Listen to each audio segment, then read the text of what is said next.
Hello student, चलिए start करते हैं exercise 1.2 question number 7। Question number 7 में बेटा आपको बोला गया है in each of the following cases state whether the function is 1 onto are bijective, justify your answer. आपको क्वेश्चन में बोला गया है कि आपको बताना है कि ये function 1 onto are bijective है और जस्टिफाई योर आंसर। आपको ये जस्टिफाई करके बताना है।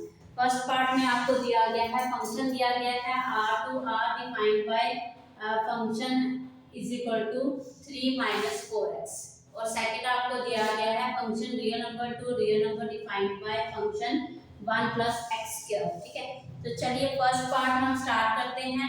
फर्स्ट पार्ट के लिए आप सॉल्यूशन कर रहे हैं। हमारा फंक्शन है real number to real number. ठीक है, तो हमने यहाँ पे ये रियल नंबर ले लिया, तो हमने लिया 0 1 2 -1 -2 1/2 3/4, ये आपने नंबर्स ले लिए। ठीक है, तो हमारे पास आ गया यहाँ पे 0 आ गया, -1 1 2 3 5 7 3/4। ठीक है, ये नंबर हमारे पास आ जाएंगे।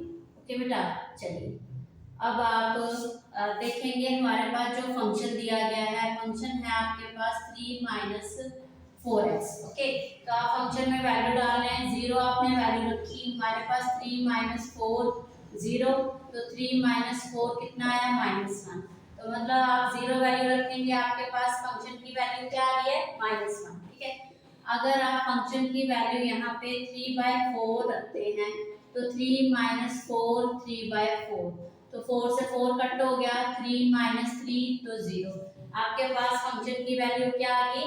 0 आ गई। क्या आ गई बेटा? 0 आ गई। ओके, अगर आप अगेन फंक्शन में -1 वैल्यू रखते हैं, 3 माइनस 4 -1, तो ये आ जाएगा 3 और माइनस माइनस प्लस 4, ये 7। आपको क्या 7 वैल्यू आ गई।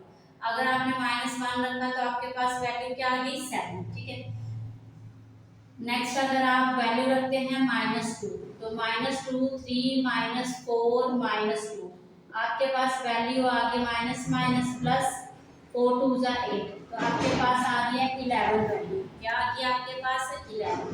यहाँ पे आप 11 कर देते हैं। अगर आपने -2 रखा, आपको वैल्यू क्या मिली? 11। ठीक है, आप देख रहे हैं हर एक आपके फंक्शन की जो इमेज आ रही है वो क्या आ रही है? डिफरेंट आ रही है सबकी। ठीक है, हर डोमेन की जो इमेज आ रही है वो क्या आ रही है? डिफरेंट आ रही है यहाँ पे।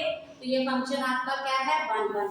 ओके बेटा, चलिए तो यहाँ से फर्स्ट फंक्शन से फर्स्ट सेट से आपको डोमेन मिलता है। सेकंड सेट में आपके पास क्या होता है? कोडोमेन। ठीक है, तो आप यहाँ पे राइट करिए। यहाँ से हमारे पास कोडोमेन आता है और यहाँ से फर्स्ट सेट से हमारे पास प्री इमेज और सेकंड सेट से इमेज, और रेंज जो होती है वो हमारी क्या होती है?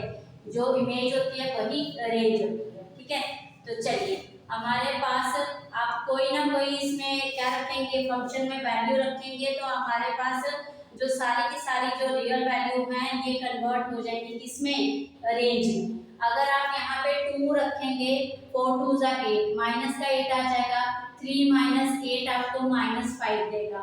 मतलब आपके पास जो माइनस के नंबर भी आ रहे हैं यहाँ पे और 0 भी आ गया, आपके पास जो फ्रैक्शनल वैल्यू है वो भी आ जाएगी। ओके बेटा, मतलब ये सारा का सारा जो कोडोमेन है आपका ये रेंज में कन्वर्ट हो जाएगा इस फंक्शन में। ठीक है, तो आप कोई भी वैल्यू रख के देखिए। आप 3/4 रखिए। यहाँ पे इनकेस अगर हम फंक्शन में 5/4 वैल्यू रखते हैं, जब 5 अगर आप 3 रखते हैं तो आप देखेंगे फंक्शन में हमारे पास 3 माइनस 4 5/3, तो आपके पास वैल्यू देखो 3 माइनस 4 5 20 अपॉन में 3, और एलसीएम दिया हमने 3 3 9 माइनस 20 अपॉन 3, आपके पास आ गया -11/3। ठीक है, तो आपके पास negative fractional value, positive fractional value सभी आपके पास इसमें आ जाएंगी। मतलब सारा का सारा जो आपके पास कोडोमेन वाला सेट है वो सारा का सारा रेंज में कन्वर्ट हो जाएगा। ठीक है, तो आप लिखेंगे यहाँ पे हमारे पास every domain has unique image. Thus given function is 1 1। ठीक है, तो आपको इसकी जस्टिफिकेशन भी देनी है, वो भी आप देंगे। जैसे आपने लेट किया x1 x2 जो है वो बिलोंग करते हैं आपके R जो है डोमेन वाले सेट से। ठीक है, तो हमारे पास फंक्शन ऑफ x1 वो है, आपको फंक्शन दिया गया 3 - 4x1 हो जाएगा, और फंक्शन ऑफ x2 वो आपके पास 3 - 4x2 हो जाएगा।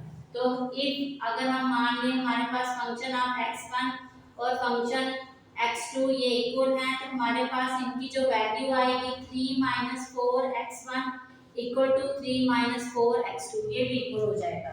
ठीक है, आगे आप यहाँ पे कर रहे हैं, आगे इक्वल हो जाएगा। अब आप 3 जो है इस साइड लेके आएंगे, माइनस हो जाएगा, 3 आपका माइनस हो गया। ठीक है, तो 3 आपका कट गया यहाँ से, तो हमारे पास रह गया -4x1 इक्वल टू -4x2। अब -4x ये -4 है और ये -4 है, तो अगर आप -4 यहाँ नीचे लाएंगे तो हमारा कट हो जाएगा। हमारे पास पड़ा है x1 और x2। ठीक है, तो हमारे पास जो फंक्शन है वो क्या हो गया, इसकी जस्टिफिकेशन होगी x1 इक्वल टू x2 आ गया हमारे पास। अब बताइए हमारे पास ये जो सारा का सारा सेट है ये किस में कन्वर्ट हो जाएगा, रेंज में। आप कोई भी वैल्यू रखेंगे हमारे पास जो इसकी फ्रैक्शनल वैल्यू भी आ जाएगी, हमारे पास इसका 0 आपने देखा वो भी आ गया, नेगेटिव नंबर्स भी आ रहे हैं, पॉजिटिव नंबर भी आ रहे हैं। तो आप लिखेंगे रेंज इक्वल टू कोडोमेन। हमारे पास यहाँ पे रेंज क्या हो जाएगी, इक्वल टू कोडोमेन। तो 100 लिखिए, 10 लिखिए, no problem. 10 given function is onto. ठीक है, तो हमारे पास एक गिवन फंक्शन ऑन टू भी हो गया, 1 1 भी हो गया। अब आपको ऑन टू की भी जस्टिफिकेशन देनी है यहाँ पे। ठीक है, अगर 1 1 ऑन टू है तो ये क्या है, बाइजेक्टिव है। तो आप लिखेंगे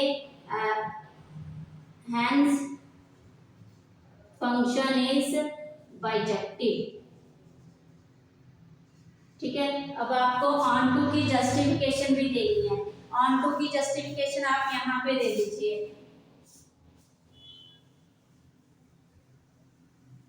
आप लिखेंगे यहाँ पे फॉर ऑन टू के लिए बेटा आपको क्या करना था, आपको फंक्शन था आपके पास, वो आपके पास फंक्शन की वैल्यू दी गई है 3 - 4x। ठीक है, तो यही फंक्शन जो है हमारा क्या है, ये हमें रेंज देता है। ये हमारे पास क्या होता है, y जो बिलोंग करता है आपका कौन से सेट से, कोडोमेन वाले सेकंड सेट से। ठीक है, तो इसी को आप लेते हैं y = 3 - 4x। अब आप यहाँ से x की वैल्यू निकालेंगे, y - 3 = -4x। अब आपके पास y - 3 और ये -4 आ गया = x। अब माइनस ऊपर चला गया, 3 - y अपॉन में 4x आ गया। ठीक है, आपने क्या किया, जो माइनस था 1 ऊपर जाके मल्टीप्लाई कर लिया, ये माइनस का y हो गया और ये प्लस का, तो ये आपके पास जो वैल्यू आ गई x की आ गई। तो आप डालेंगे इसको फर्स्ट यहाँ x में। ठीक है, तो हमारे पास आ गया फंक्शन क्या आ गया आपके पास 3 - 4, y की वैल्यू 3 - y अपॉन 4, 4 कैंसिल हो गया, 3 - 3 + y। तो आप देख रहे हैं ये किस में कन्वर्ट हो गया, हमारा y आ गया। तो मतलब ये रेंज में कन्वर्ट हो गया। जो भी फंक्शन आएगा आपके पास उसकी आपको जो सेकंड सेट है उससे आपको रेंज मिल जाएगी। ठीक है, तो इट मींस हमारा जो फंक्शन है ऑन टू है। ओके बेटा, क्लियर है। तो आपने ये दे दिया, यहाँ पे मैंने पहले लिख दिया, यहाँ पे हैंस फंक्शन इज बाइजेक्टिव, मतलब 1 1 भी है और ऑन टू भी है। ओके, चलिए सेकंड पार्ट आप इसका सॉल्व करेंगे अभी।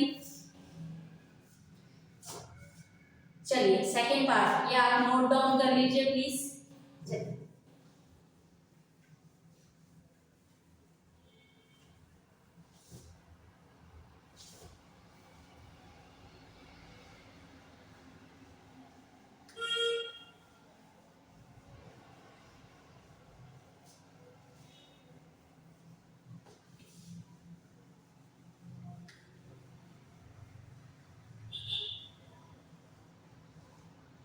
सेकेंड पार्ट में बेटा आपको फंक्शन दिया गया है real number real number defined by function of is equal to 1 plus x square. Real number to real number आपका फंक्शन है, ठीक है।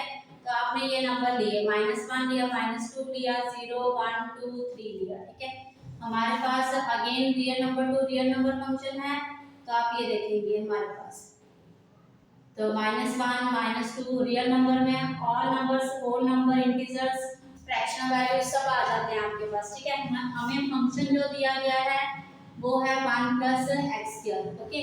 अगर आप फंक्शन में -1 रखते हैं बेटा 1 प्लस -1 का स्क्वायर, हमारे पास 1 प्लस 1 का स्क्वायर 1 ही होगा, 2 वैल्यू आ गई, ठीक है। -1 रखा आपने पॉजिटिव वैल्यू आ गई, पॉजिटिव 2 आया ना, तो आप पॉजिटिव लेंगे, क्या आया आपके पास पॉजिटिव 2 आया, ठीक है। फिर आप अगर पॉजिटिव 1 लेते हैं 1 प्लस 1 का स्क्वायर, तो तब भी हमारे पास क्या आता है 2 वैल्यू आती है, क्या आती है 2, क्योंकि 1 1 2 हो गया। तो हमारे पास अगर हम 1 लेते हैं तब भी हमें क्या मिलता है 2। तो नेक्स्ट हमारे पास है फंक्शन में अगर हम -2 ले रहे हैं, -2 ले रहे हैं 1 प्लस -2 का स्क्वायर, तो ये 1 प्लस 2 2 जा 4, ये 5 आ गया, तो हमें रेंज क्या मिली 5। -2 रखा तो आपको क्या मिला 5। अगर आपने 2 रखा बेटा यहाँ पे 1 प्लस 2 का स्क्वायर, तो हमें क्या मिला 5, अगेन आपको क्या मिला 5। तो मतलब आप देख रहे हैं ये फंक्शन क्या है 1 1 नहीं है, क्योंकि every domain has not unique image. Image क्या है कॉमन हो रही है आपके पास, तो आप लिखेंगे as function -1 equal to 2 and function 1 equal to 2।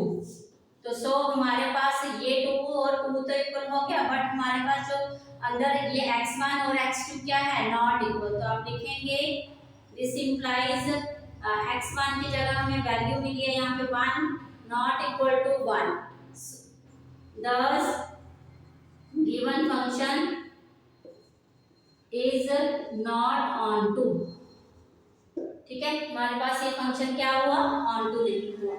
अगर हमारे पास ये जो इमेज है कॉमन हो रही है, तो इट मींस हमारे ये बहुत सारे एलिमेंट जो है वो पीछे लेफ्ट रह जाएंगे।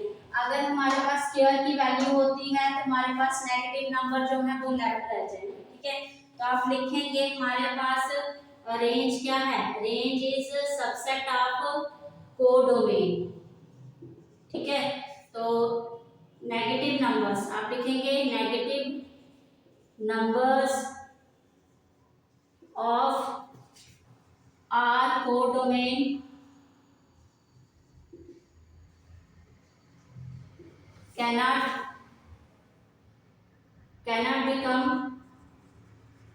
becomes part of a range। So given function is not on to, ठीक है। ना ही ये 1 1 हुआ ना ही ये on to हुआ, तो hence आप लिखेंगे hence given function is neither 1 1 nor on to, ठीक है। क्लियर है बेटा, चलिए आपका क्वेश्चन नंबर 7 कंप्लीट हुआ। Thank you.